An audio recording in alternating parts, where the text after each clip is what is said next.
Trustee Collins? What happened to my? Okay, so it is 5:32 and we are starting, calling our meeting to order, the ECCL Governance Committee. Can we have a roll call, please?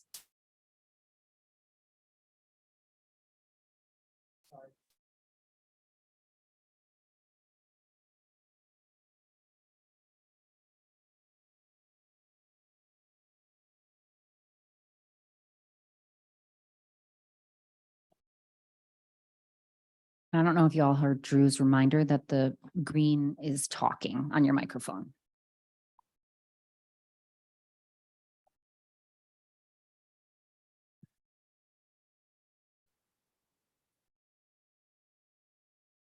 All right, roll call. Member Bowders, Here. Member Welch is absent. Member Carr, Here. Member Mora, Here. Member Pryforce, Present. Member Donaldson, Here. Member Van Geffen, Present. Member Solis, Present. Member Chagoya, Here. Member Collins. Present.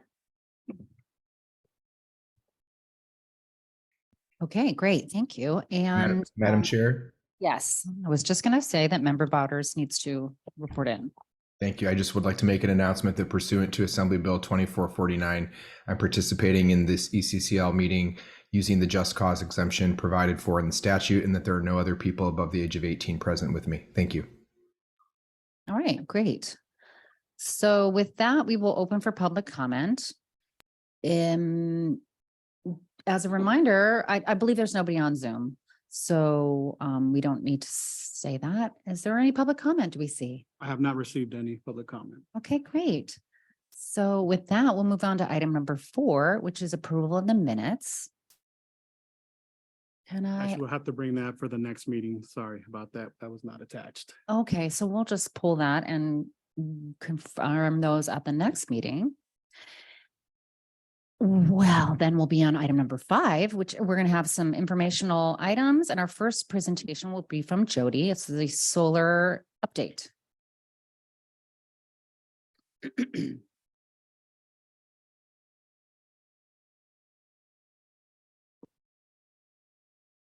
Good evening, Governance Committee. I'm going to provide an update here on the status of the solar project.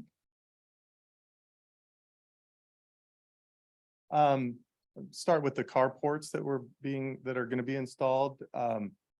We have a tentative construction schedule and some design changes to go over. Currently, we have a construction schedule start date of June 12th, 2023, which will be right after school start or school ends for the year. So school's out on the 9th and we're starting construction hopefully June 12th. We're going to have a parking lot closure on the district side, 100% closure for 4 to 6 weeks. The district's working with AC Transit and the Armstrong company about using their parking garage and their parking spaces to help alleviate some of the parking challenges that'll be happening during that time. We have a design change of demolishing the existing canopy that extends from building D to E, and this will allow for the one of the parking lot arrays. The changes, there's other changes in height of the carport design that we're going to minimize impact to the playground, like basketball and other activities on the playground. And and due to that, we've gone from original design of 10'6" on the low end up to 13'6" on the low end. And this will allow for the activities underneath as far as basketball and also creating height for potential fire access. As you could see, this is the structures here that are going to be put in on this campus grounds. We have structure A1, A2, B1 and B2. And what has happened here is the original design called for an extension over here on A1 that kind of came over the existing basketball court there, and the same thing on the other side on A2 that went up towards on the ramp part leading to building C. So what's happened here is we've taken portions of that and basically moved them down to structure B1 down here along between buildings E and D there. And this is also the area where we're going to be demoing the existing canopy there. And as you could see, there's also plans for a fire lane right here that's currently not in place. The fire lane would basically allow fire access up to the fence line there. We're also going to be creating an access point in that vicinity too, to be able to drive vehicles in and out for maintenance. And this is an elevation view of kind of the scenario with the basketball hoops. And you can also see the fire engine there that if we kept it at 10.6, wouldn't be able to pull a fire truck through there. The other phase is the rooftop solar and the battery energy storage solution. And we basically, the rooftop design is ready. It's slated to go to DSA review in the beginning of June.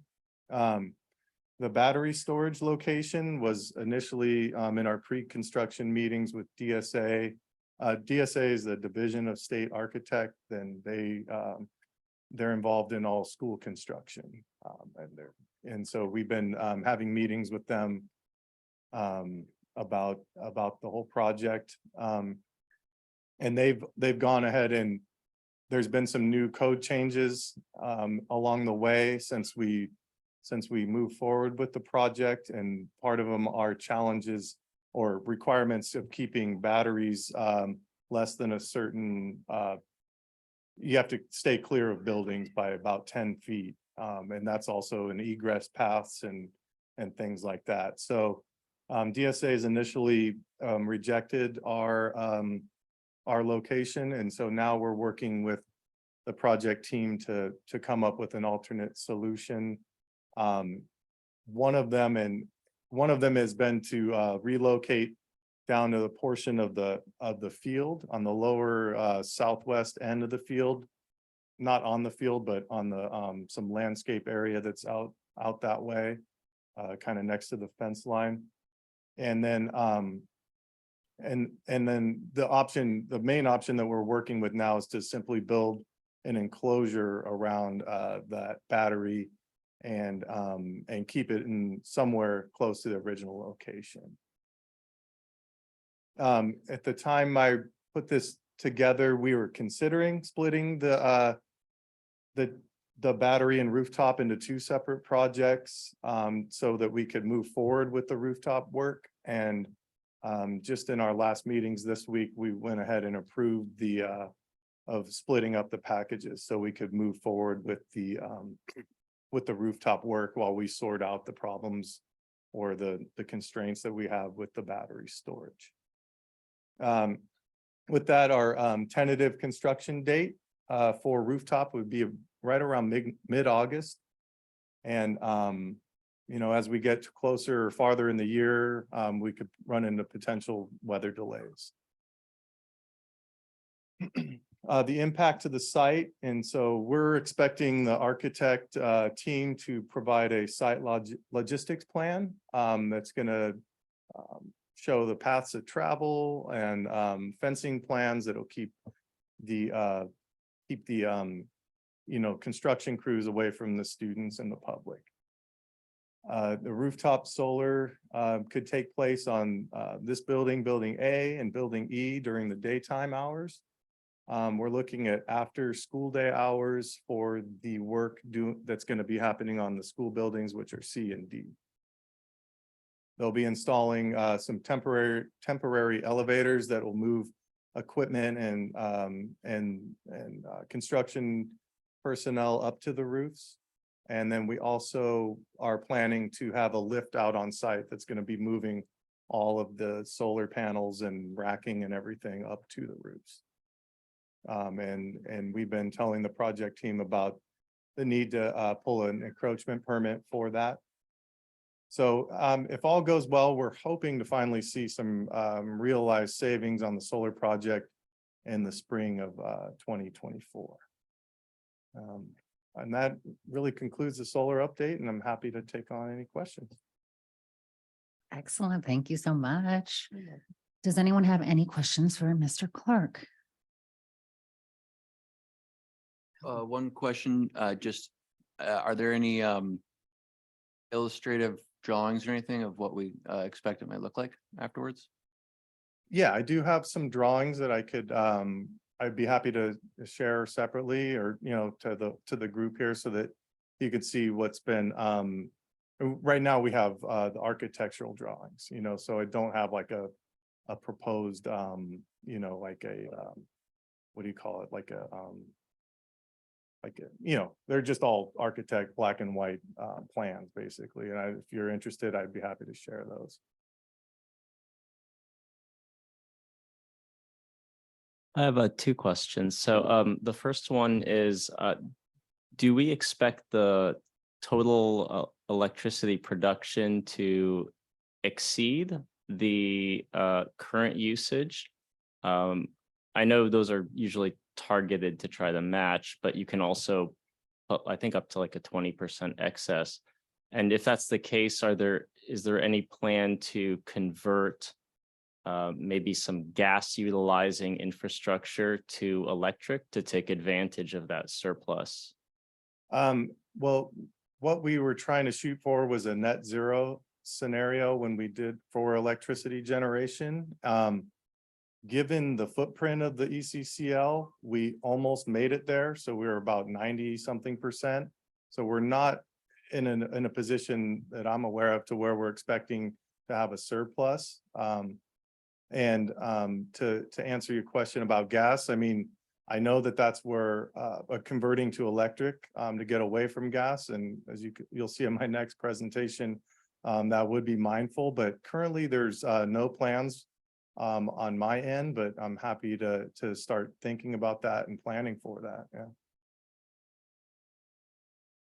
We did go through sort of an optimization, not exercise, but before the solar came in to get everything, to make improvements, to make everything efficient and as efficient as possible. True. Yeah, we did a round of energy conservation measures where we were looking at things like building envelope, LED, converting all non-LED lights to LED. We've done some refrigeration controls. We've upgraded some classroom CO2 sensors. So those have all happened on the front end of the project. And that was the idea with there was to reduce the electrical load before and also help us get closer to that net zero energy savings. Yeah.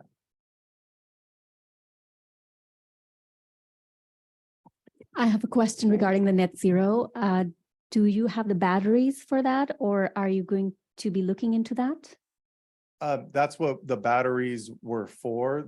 So the batteries are there to help offset that peak energy charges that come into play. So they'll be storing the energy and then kind of deploying and working as to help offset those peak energy charges from PG&E. So yeah, we're expecting to be utilizing that. Challenge right now is finding a location for it. Yeah, and I just want to point out too that you've got, but these are newer members, so problem. catching them up a little Yep. bit on Appreciate on these that. Thank you. things. So we, of course, already all know the answers to.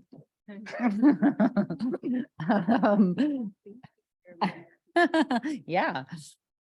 Okay, any other questions? And do we see any comments from the public, or did we receive any comments from the public? Questions from the public, I mean. I have not received any public Okay. comment. Okay, so any further discussion? No, well, that was information only. So thank you again, Mr. Clark. And we'll move on to item 5.2. Community Services Director Rebecca Sermento will be doing a presentation. Thank you, Pedro. I'm waiting for my slides to come up, but good evening, everybody. Good evening, everyone to the Governance Committee. Thank you so much for being here on this gorgeous campus.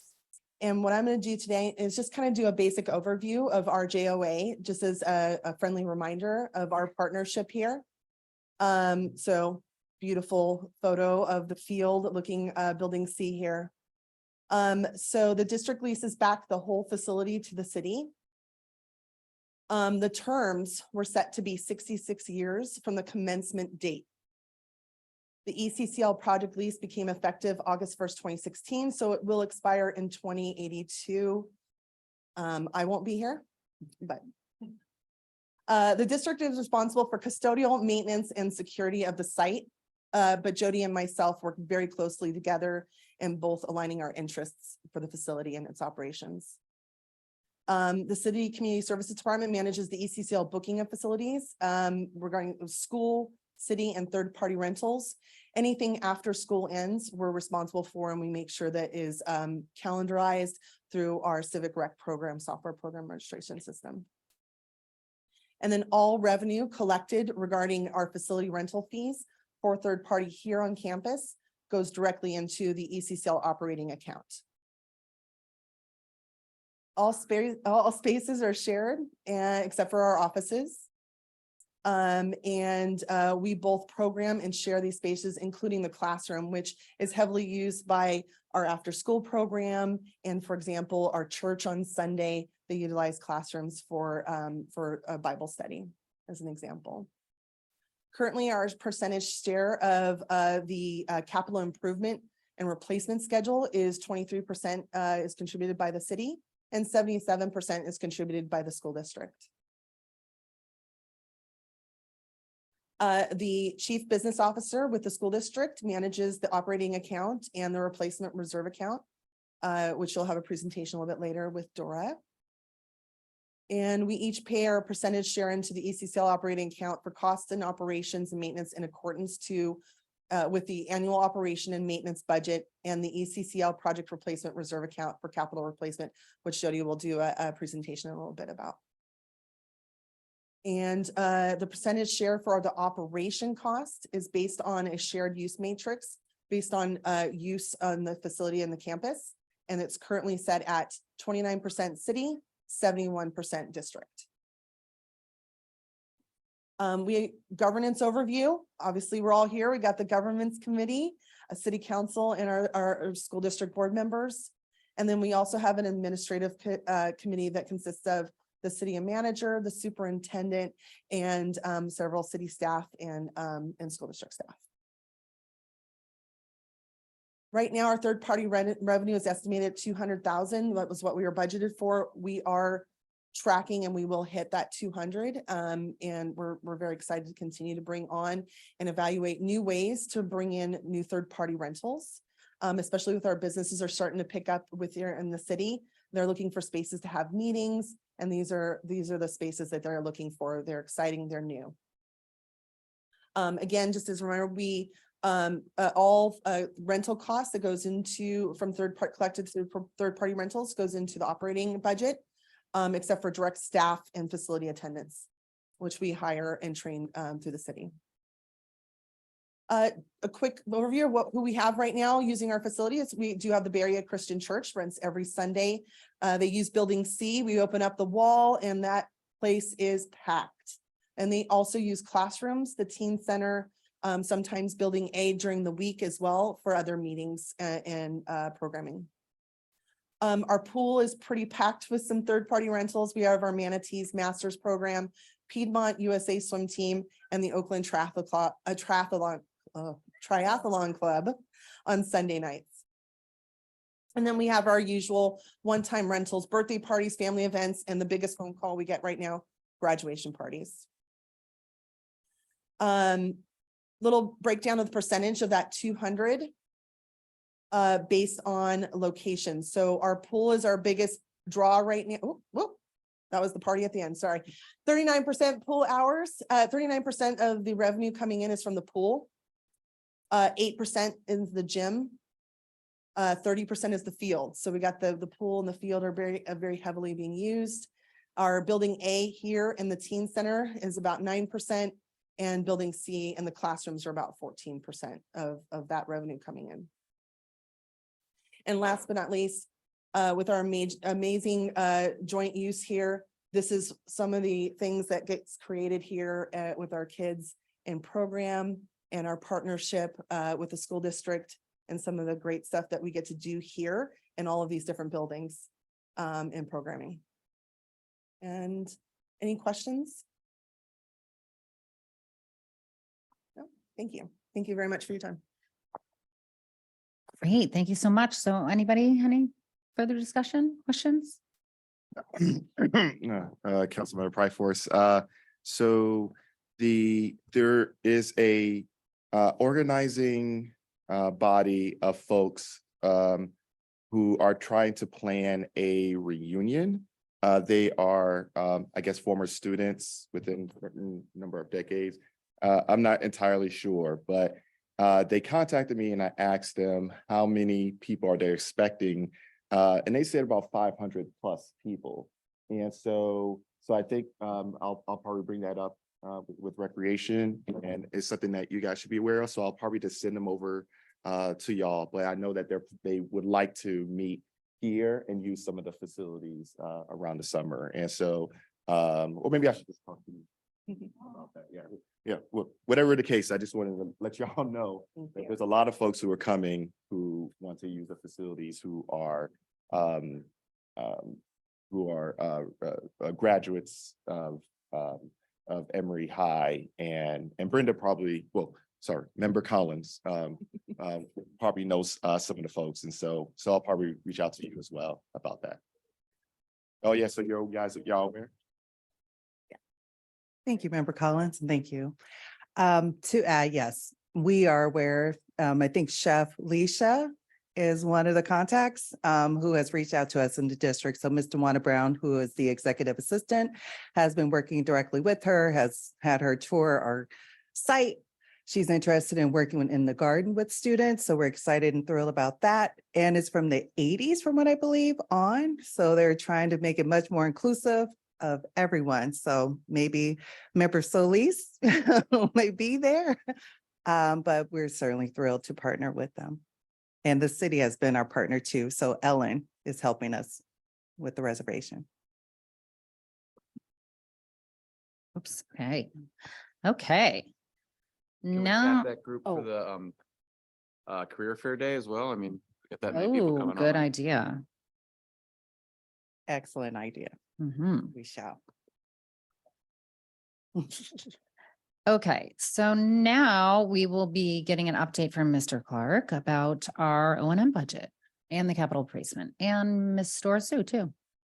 Okay.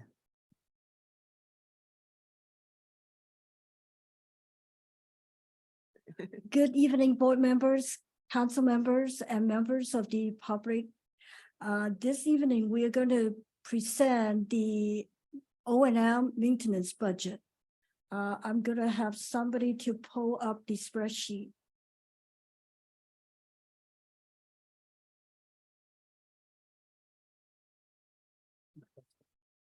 The other one.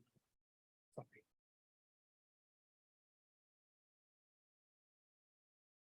I'll put it up in a second. There you go. All right. Can we make it bigger or, okay.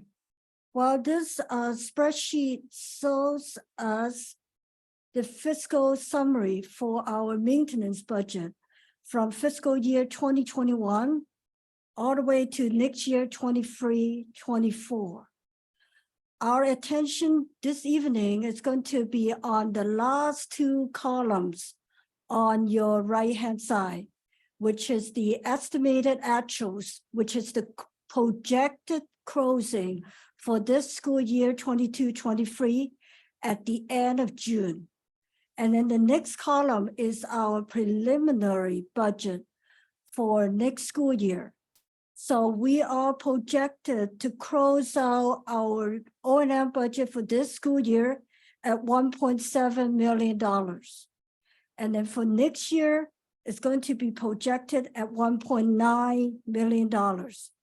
And the main difference is basically for our custodians.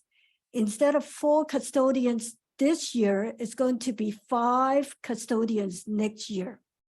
And also in regarding the non-salary costs, we are building the next year budget at an inflation rate of 8%, except for the PBIP, which is at 4% increase.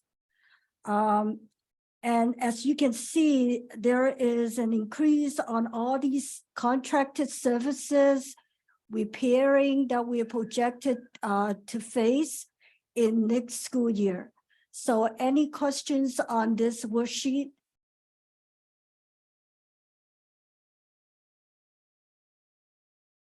Dora, how are we so lucky that costs and revenues equal out? Well, the Is there money reason being set why aside? we must balance the budget. In this case, it's going to be contributions from the city and the school. So the more expenses we put in the budget, the more contributions will be expected from the city and the school. In this case, the split is going to be the city 29%, the district is going to pick up 71% of the budget. And also another thing is for the third-party rental, we are projecting a slight increase in 23-24 from 200,000 to 225,000. Is that the reason why we have a custodian? Because we anticipate weekend usage of the space? Because you said it Well, moved from 4 to 5. Okay, that's part of the increased revenue from the rental will sure help to pay for the expenditures under this budget. But the main reason we are getting one more custodian on payroll is because there is an actual need, especially with the COVID and the pandemic and the health concern. So we do require an additional custodian on staff. Thank you. You're welcome. Is there a reason you bring the custodians in-house and they're not contract? I believe the reason why we rather like to see a full-time custodian on payroll versus a contracted services, because when you have in-house staff, it's more reliable instead of having a contracted services. And also normally if you do it outsource, the cost will be higher than actually when you have a person. Just to clarify, it's just, I just want to know if it was considered and discussed, and that's why it's not done. And also another thing is school district. We are under an environment that we have to work with our union groups. And when you try to outsource a full-time position out, the unions, they will not agree with that. They rather like to pull in a member to fill that position.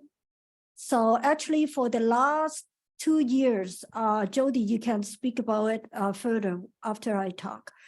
Actually during the pandemic time, we've been outsourcing to a contracted company to provide additional custodian services during pandemic.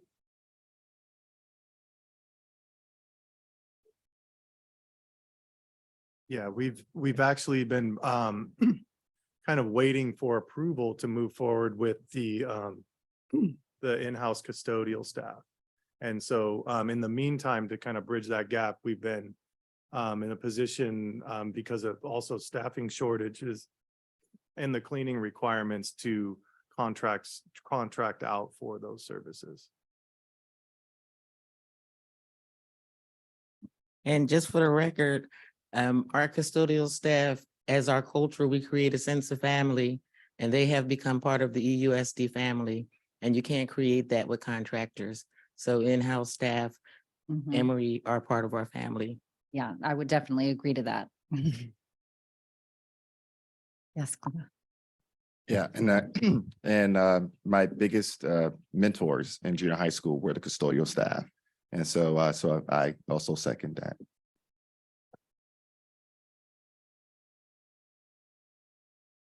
Okay, so are we, yes, go ahead.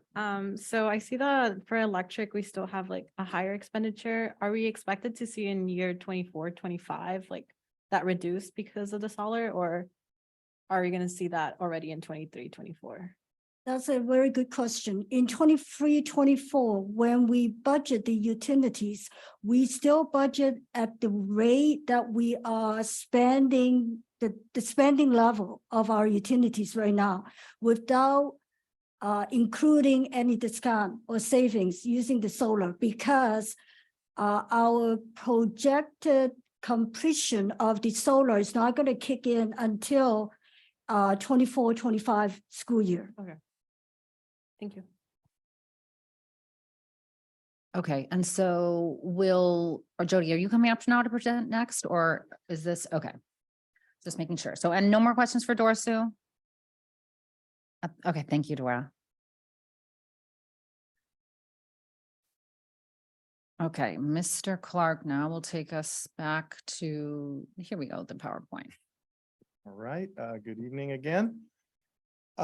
So now I wanted to present on, kind of speak on what Dora was presenting on, and just give a little bit more detail on the O&M budget for the adjustments that were made in the 22-23 year, the upcoming O&M budget, and our capital reserve. Well, I just gave the overview. Okay. All right. So as we mentioned, we've seen increases in our utilities this year. Our gas has increased 46,000. We're looking at a rise in the dollar per therm, some cooler weather that's gone longer in the season than normal. And we've also repaired HVAC equipment that's functioning, I wouldn't say more efficiently, but more, the more equipment we've repaired, the more spaces we're warming. And so that's kind of been one of the contributing factors to the gas increase this year.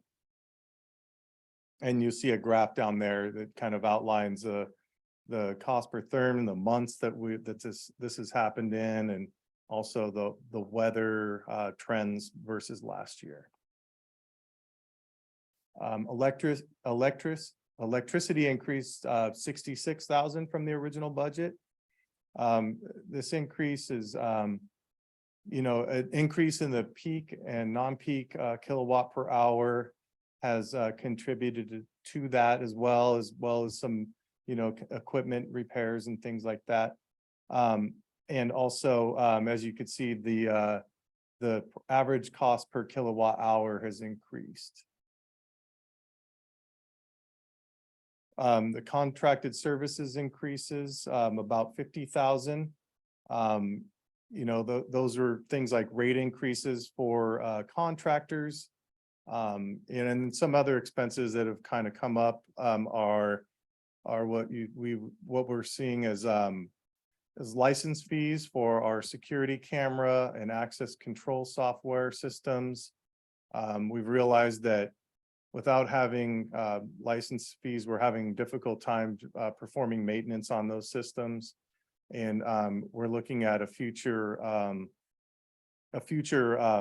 in the next year's budget of about 10,000 annually for those fees. We've done repairs to some of the access control hardware. So some of our gate timers and access readers and stuff have been faulting, and we're in the process of repairing those. We've had we were noticing some strange occurrences with our boiler loop. So went ahead and did an evaluation of that loop to monitor the pressure. After monitoring the pressure, we found that the concern was that we may have a leak that was contributing to some of the high water usage that we had seen. But after that, we've determined that there's really no leak in our boiler hot water loop. And then we have ongoing, county health permits. So to operate the building A kitchen, our cafeteria kitchen, and also the pool concession areas as well. And those are ongoing, which we'll be accounting for going forward. We've seen a increase in our materials budget by 19,000, and that's due to a lot of increases. So we've seen a 10 to 12% increase in our consumable plot supplies, such as pool chemicals and custodial supplies. We have a lot of usage here, so our doors get used an awful lot, and we've been seeing failures on those. And so, those will cause safety and security concerns. So we've been buying the closers themselves and being able to repair them and replace them in-house. We've done some lighting repairs from some of the original LED lights that were part of the ECCL construction. Some of those drivers that started failing, so we've been replacing those. Point of use water heaters, those are right over here in the restrooms here in building A. We're required to keep hot water in our in the restrooms where there originally was no hot water lines plumbed to those areas. And so we've been getting by with the point of use heaters, and those seem to fail pretty often. HVAC repair parts. Now those are the actuators that turn the hot water valves on and off in the classrooms. That's been an ongoing problem here. And what it does is contributes to overheating in the classrooms, and also by turning off the hot water, when it needs to, we're saving energy there. Our repairs increased. Our repairs budget has increased 22,000. There were some fairly, we've had some repairs that we weren't really accounting for this year. Our aerial lift, which is what we use as a man lift to get to lights here, and basketball hoops in the gym and stuff when we have problems, or we're doing our in-house maintenance. We've had to do a lift, safety inspection and service on them.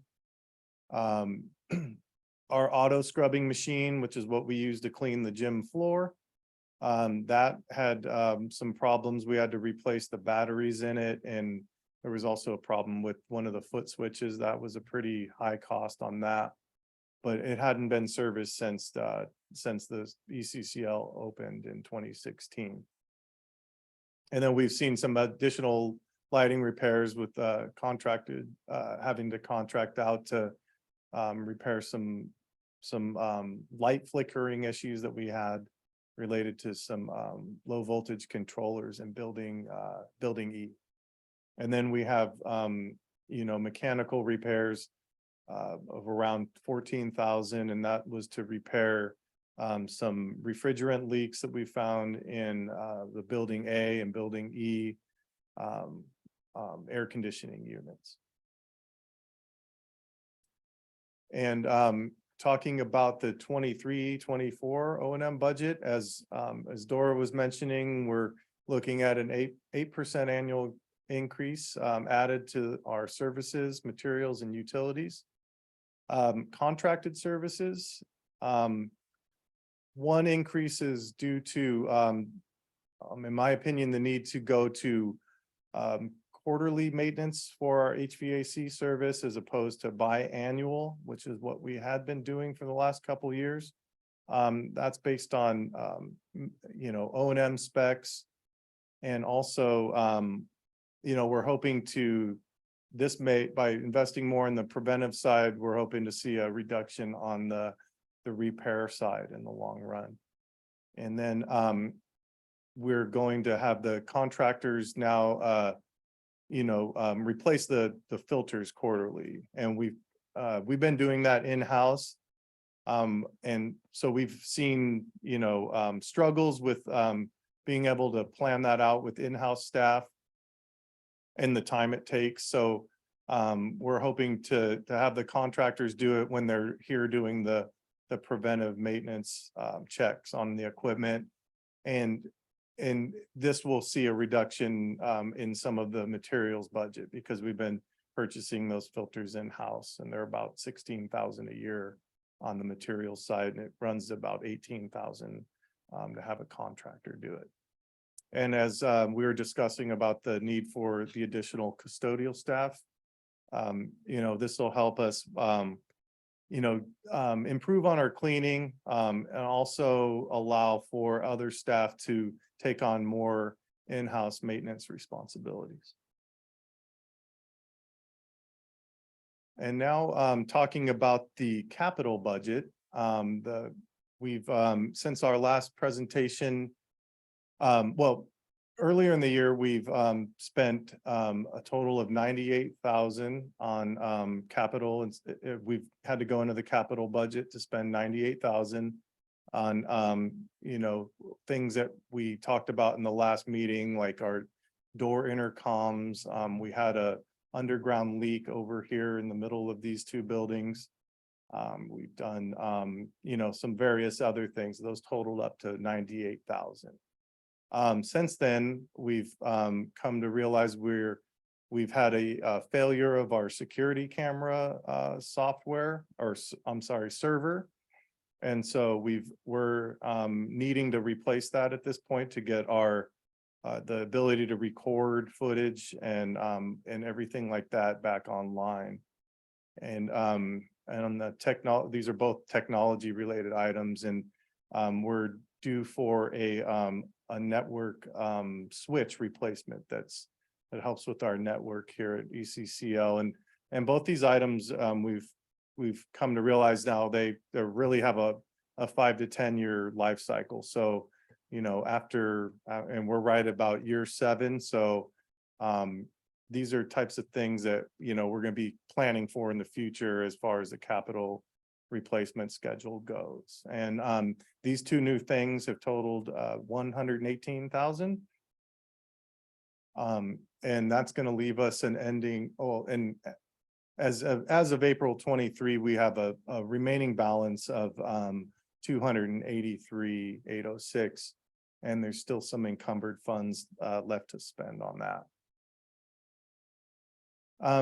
Here's our capital reserve balance and contributions. And so, as I think Rebecca was mentioning, just kind of the layout on how these funds are contributed. And when it comes to the capital reserve, it's a little bit different on the percentage shares between the city and the school. The school picks up 77%. The city is at 23%. And so we updated this since our last meeting to provide more detail and kind of show more of a cost per year. And here we're showing our ending balance as let's see it this year. Like I mentioned, we're projected to be right at 283, and then the percentage shares will start to increase over time, allowing for more in the capital reserve coming up in the next years coming up. And then here's a snapshot of our capital forecasting tool that the department's been using. And this is to help get a more accurate picture of the capital expenses moving forward. This is a living document that we're using. We have the ability to add things, right? So we've added things like network camera servers, which is what you'll see on here. There's things in here and it basically allows the staff to prioritize and assess, condition of certain equipment and then assign a priority level to it. And it also, as I mentioned, it gives us the freedom to add in things that were not accounted for in the original capital plan. Things like the servers I was mentioning. And so, yeah, basically you see a estimated cost, the year that we're estimating to complete it. And then an inflated cost. And the inflated cost was taken at 3% over time. We know that that's a little different these days. So the forecasting tool allows the ability to change those to reflect on, current inflation rates and stuff. So let's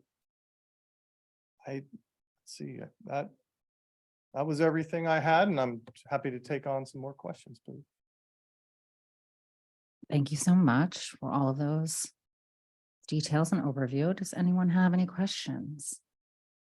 Member Van Geffen. Is there any specific reason that the surveillance server is needed on site versus going to a cloud-based, if there might be savings involved?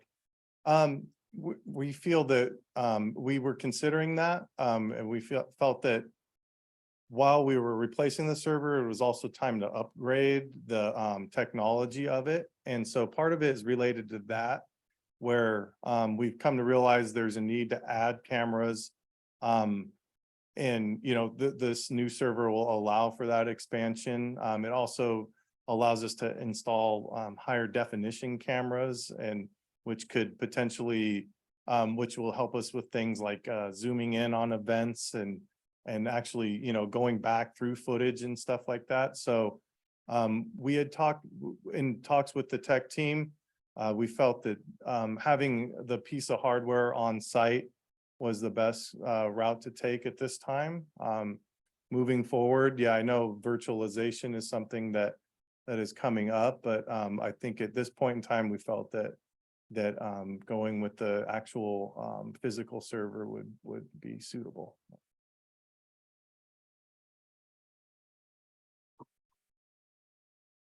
Mr. Preforce. Thank you, Chair. I mean, there is also a possibility for there to be both. And so I don't know whether or not the storage is on site. And so the storage in terms of like how it's backed up, that could be virtualized and be placed in the cloud.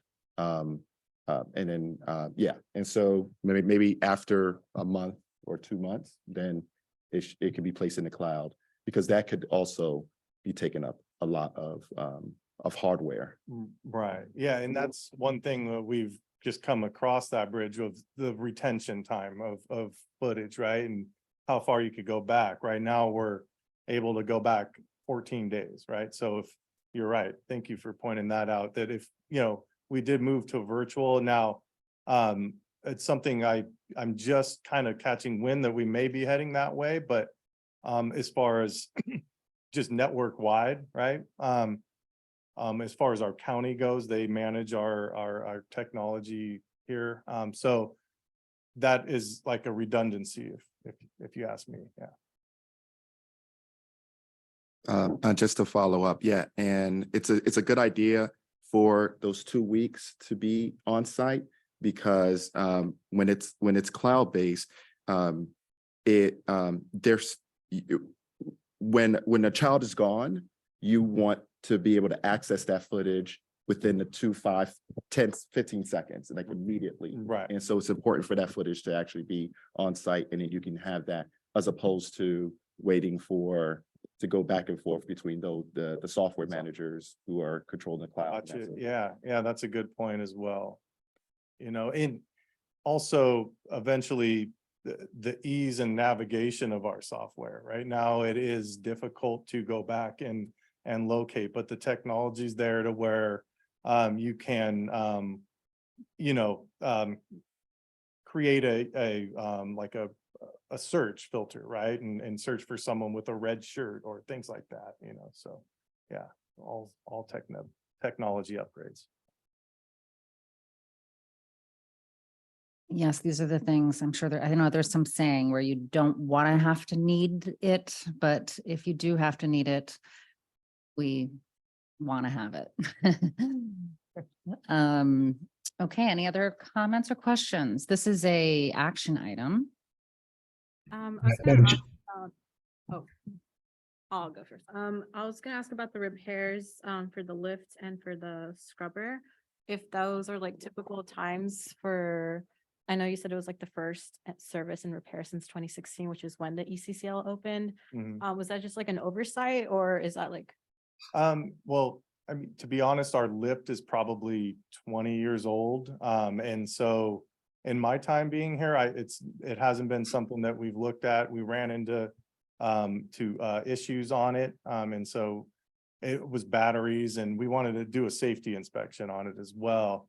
The auto scrubber, that's another thing that we'll be planning for, right? Those batteries will last you only so long, and we've gotten 7 years out of them. And that was the bulk of that expense, was the replacement of those batteries. Mayor Bowders. Thank you, Madam Chair. First, Jody, thanks for everything you do to keep the ECCL a highly functioning property. And for identifying, I know at the last meeting as well, identifying so many things that need to be addressed. I do have, I have a concern with the capital reserve in the budget. And the concern is that you documented for us that in this past fiscal year, which was only through April 23rd on your spreadsheet, we had about $220,000 of unexpected costs that you identified as things that needed to be repaired on the campus. And when we look at the trajectory for the capital reserve, we have between now and January of 2028, we have $1.3 million of planned preventative and other types of maintenance work that's supposed to be done according to the plan. And I understand that we can make changes to that plan, and I appreciate that, but it feels like the building is making changes to our plan a little bit right now, right? So it's coming up with things that we didn't anticipate or budget for.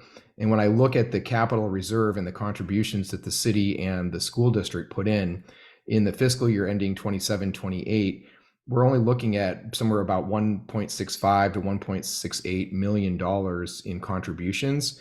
And when you compare that with 1.3 in known expenditures, and in 1 year alone, we've had over 200,000 in unintended or unexpected expenditures. That 5-year window, 4 or 5 year window we have makes me a little concerned that we are not going to have enough money to do all the things that we had planned to do, and that's going to require us to do a number of things. Either spend a lot more money up front on prevention, hoping we can prevent things from breaking. It's going to require us to do a bond of some kind in order to raise capital funds to pay for this, which will require the school to go out to the voters to do that, which I'm not sure that that's what school district necessarily wants to do. Or it's going to require us to make efficiency, value engineering on maintenance, which is never something anyone likes to do. And it's really not the safest thing to do with a school and a highly used recreational facility. And when I look at how we currently under the O&M budget have the contributions for the city and the schools set up, the contribution is set up so that we have these 5-year bands of contribution, as you noted, and every 5 years that contribution level goes up, the total amount, and the city and the school have their proportionate shares that they pay.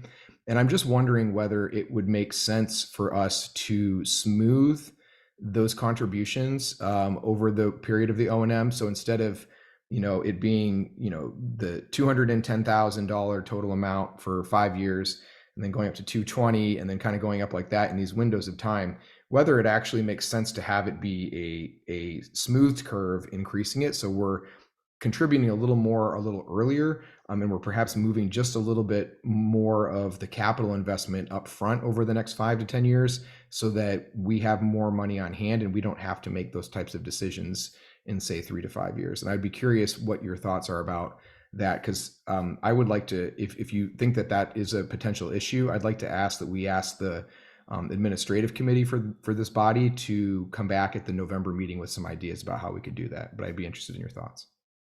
Yeah, I mean, you know, right now, I think it's a matter of collecting, right? As I kind of move through and find these things that we hadn't planned for. And I think we haven't spent any money on anything planned at this point.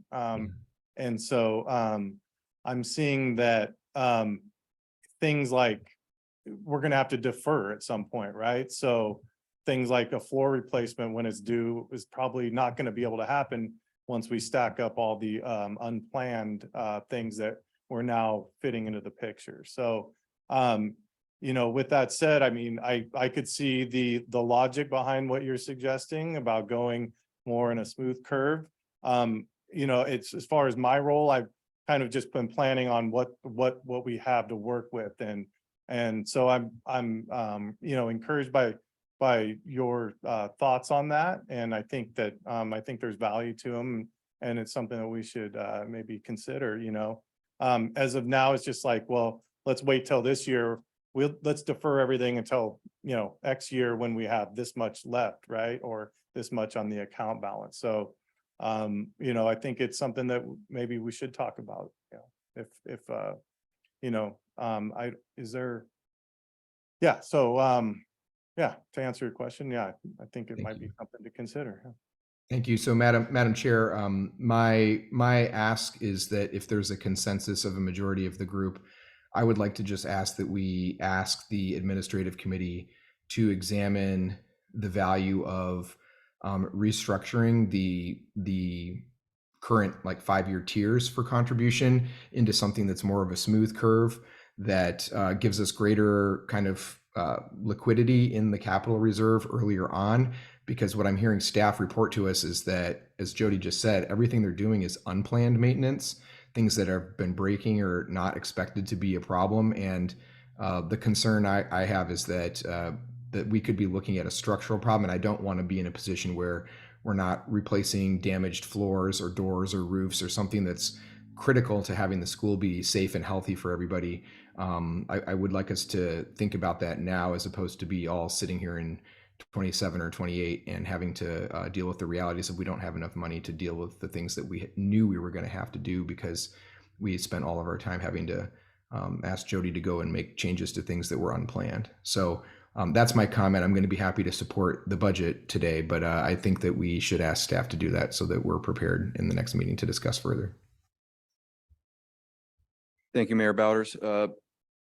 Member Donaldson had to step out, so I'll be taking over moving forward. Are there any other questions or comments or follow-up on the mayor's suggestions? Member Preforce. Sure. So when it comes to the budget, are we voting on the budget as is, or is this something that we can revisit in November for clarification? I believe the request is to pass the budget as presented with direction to staff to address and prepare potential proposals in line with Mayor Bowder's suggestion. So my suggestion is, I mean, we're smart folks, and if there, you know, I also believe in budget efficiency, but if there is an opportunity for us to raise money, then I would like to actually hold off on those instructions and to pass the budget as is and see where we're at in November. I'm gonna. I believe the suggestion was to pass the budget as is, and then in November have follow-up conversation regarding more potential. Yeah, I'll be fine with that. Actually, under the JOA, the staff recommends the committee to adopt the O&M budget for 23-24. So we need the approval tonight. Understood. Yeah. Any further questions or comments? All right, looking for a motion to approve the budget as presented with direction to the staff to provide further insight as to available options moving forward at the November meeting? So moved. Second. Roll call. That's a yes and a yes. Call for roll call, please.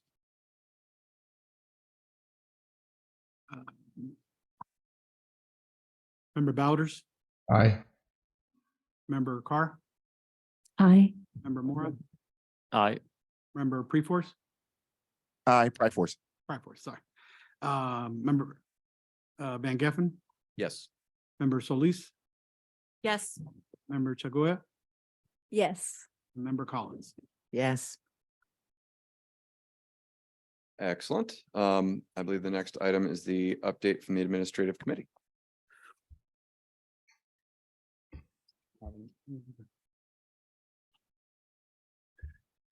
Thank you. This is Paul Buttonhagen, city manager.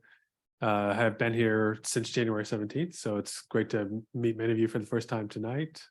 Good to see the council members who I've seen for some time now. I don't have anything to report out on this end, other than to say that I'm off to a good start with Dr. Scott. We've met a couple times and walked around the facilities and talked, and very much looking forward to that partnership and working together with you. Absolutely. I'd like to echo the same. Looking forward to continue with our partnership and working towards looking at the CIP and what we can do to address that. So I certainly appreciate everyone's input today. In addition, it's been really exciting. We've been partnering with the city's after-school program, who really have supported us with our extended learning opportunity grant. So many thanks to Kristen Gray, Rebecca Sermino, and the whole team around this work. We are continuing with that collaboration for our summer program. So we're able to offer programming for our students, both in the after-school program and with city at no cost. So we're certainly excited for that, to provide that access to our students. And again, due to that collaboration. So thank you. I look forward to reporting back in the fall. Thank you for that. Moving to item 8, are there any future agenda items that the members would like to bring to the table for consideration?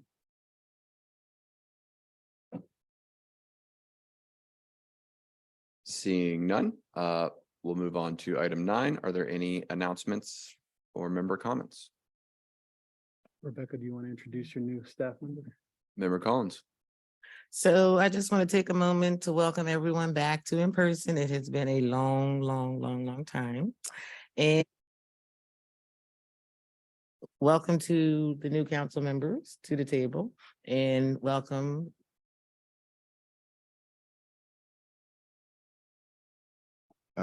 Councilman Pryforce, if the Madam Chair was around, just wanted to compliment her on, I like the way she chairs the meeting. So I appreciate that. Yeah, you guys are amazing. And from my standpoint, so many great things that I hear about the amazing work that you all do. And I just want to say thank you for what you do for our babies. Yeah, and I just want to appreciate a shout out to Councilmember Mora, who chairs the Public Safety Committee that I'm a part of, and that we've made strides to humanize some of our meetings in terms of reporting, that when we hear that there are juveniles who have ggone through the system in some way, that we've asked for their ages.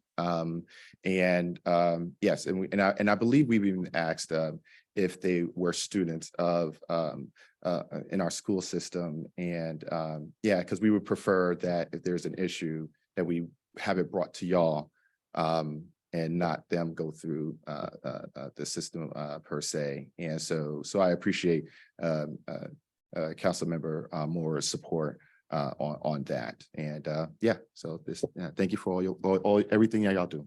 I'll accept President Donaldson's compliment on her behalf. Recognize. If I may, I actually have 2 announcements. And first, I'd like to make an introduction. This is Guillermo Navarro, who is our new recreation supervisor with the city of Emeryville. He comes to us from Consumnes CSD up in Elk Grove. extensive aquatic background with East Bay Regional Park District. And he will be overseeing aquatics and the facilities here as the supervisor. So we're very excited and very happy to have him as a part of our team, working with the city and the district. Welcome. Press here. Council and members of the school district committee, I just want to say thank you. I'm very excited to be a part of this team, working alongside the Rebecca and his fellow community service district members that are in attendance. I'm just very grateful for this opportunity, and I'm looking forward to kind of dedicating a lot of our resources to develop programs for our community and also with partnership with the school district. So thank you. Thank you very much. Welcome. I surprised him with that, so very good job. And lastly, I want to, Kristen and us would like to extend an invitation on May 19th at the Senior Center, where we will have a production of The Lion King put on by our after-school students as a part of the ELOP grant, and all of our, it is going to be a sight to see. So I hope you are all going to join us in this amazing event. And it starts at 6 p.m.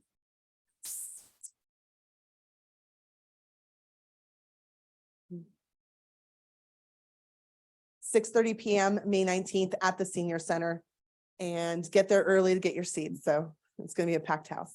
Thank you. Thank you. Yeah, my little brother's gonna be in that, so I'm definitely gonna be there. Anyone else? Excellent. Well, then I believe we are adjourned.